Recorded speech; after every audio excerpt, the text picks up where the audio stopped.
हाँ, आप लोगों को याद होगा वर्तमान सरकार के मैनिफेस्टो में जब हम नजर डालेंगे तो हम स्पष्ट रूप से उसमें देखे हैं कि उन्होंने बड़े बड़े कॉलम में लिखा था कि हम बेरोजगारों को 1 साल के अंदर 2 लाख रोजगार उपलब्ध कराएंगे। उन्होंने स्पष्ट शब्दों में कहा था कि स्थानीय नीति में हम लोगों को नौकरी देंगे। उन्होंने स्पष्ट रूप से कहा था कि सड़कें, बिजली, शिक्षा का चौतरफा विकास करेंगे। लेकिन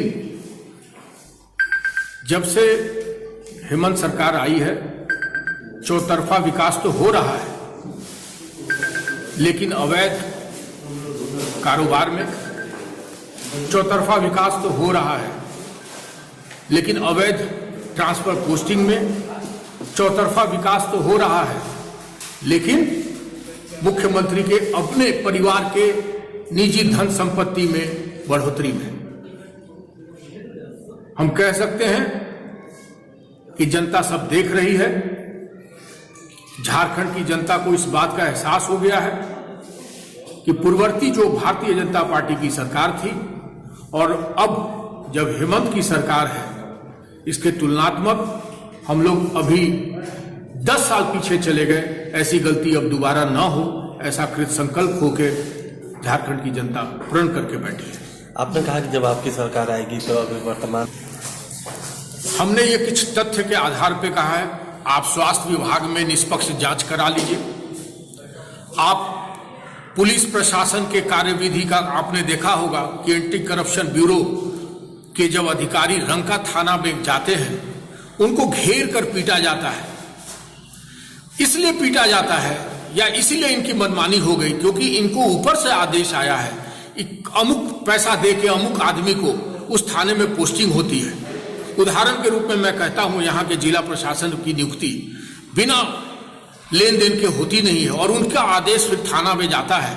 ऐसे में एंटी करप्शन ब्यूरो को कौन समझेगा? इसी कारण ऐसे काम थाने के अंदर हो रहे हैं और लोग आपस में ही हाथापाई कर रहा है कि हम बड़ा तो तुम बड़ा। आप आज किसी भी बालू घाट पे चले जाइए, आपको वहां भैया जी के 1-2 अधिकारी बालू के ट्रकों को गिनती करते हुए पाए जाएंगे। उनके साथ कोई न कोई प्रशासन का अधिकारी भी एस्कॉर्ट करते मिल जाएगा। आप पलामू जिला के किसी घाट पे चले जाइए, वहां भी आपको कोई न कोई मंत्री के अधिकारी मिल जाएंगे। ये हम इस आधार पे कह सकते हैं कि पूरे झारखंड में आप पाकुड़ चले जाइए, दुमका चले जाइए, स्टोन चिप्स का अवैध कारोबार किसी से छुपा नहीं है। हमारे यहाँ शराब का आप कारोबार किसके हाथ चला गया, कौन उसके पीछे जिम्मेदार है? एक नाम जो आपको मैं बता रहा हूं, आप उसके बारे में छानबीन करा लीजिए, आपको पता चलेगा। अमित अग्रवाल, ये कौन व्यक्ति है जो सारा अवैध कारोबार के पीछे एकमात्र शख्स खड़ा है, जो मुख्यमंत्री का दाहिना हाथ है?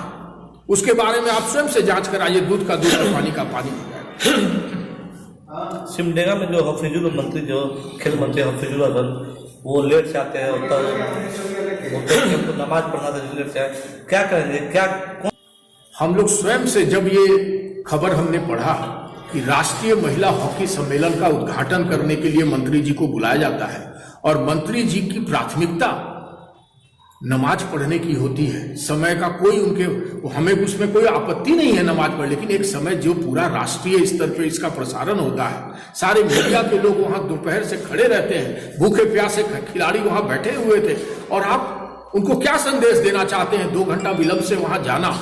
हम इस बात पे स्पष्ट कहना चाह रहे हैं कि ऐसे मंत्री को तत्काल बर्खास्त किया जाए जो खिलाड़ियों के मान सम्मान और उसके मनोभाव को समझ नहीं सकते, ऐसे पद पे रहने के लायक नहीं है।